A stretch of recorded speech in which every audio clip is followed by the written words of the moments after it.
Hello everyone, তোমরা কি সকলে ভালো আছো? হ্যাঁ জানি সামনে পুজো আসছে, সবাই ভালো আছো, কেনাকাটা করছো, বাট আমিও কেনাকাটাই করছি।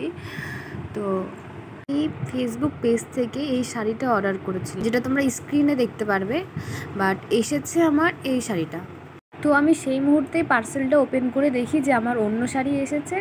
তো আমি ফেসবুকে যেখান থেকে অর্ডার করেছিলাম, যেই পেজটা দিয়ে, তো আমি তাকে মেসেজ করি যে ম্যাম আপনি তো অন্য শাড়ি পাঠিয়ে দিয়েছেন, আমি যেটা অর্ডার করেছিলাম সেটা আমার আসেনি।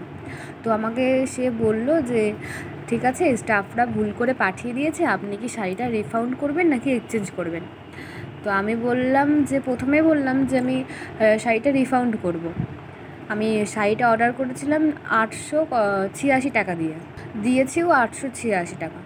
তো পরে আমাকে মা বলল যে না থাক, শাড়িটা যখন সে পাঠিয়ে দেবে ওই একই শাড়ি, তাহলে এক্সচেঞ্জ করে নিলেই ভালো হয়। তো আমি সেই মতে তাকে বললাম যে আমি ঠিক আছে শাড়িটা এক্সচেঞ্জ করব। আর সে আমাকে বলল যে ২ দিনের মধ্যে ডেলিভারি হয়ে যাবে।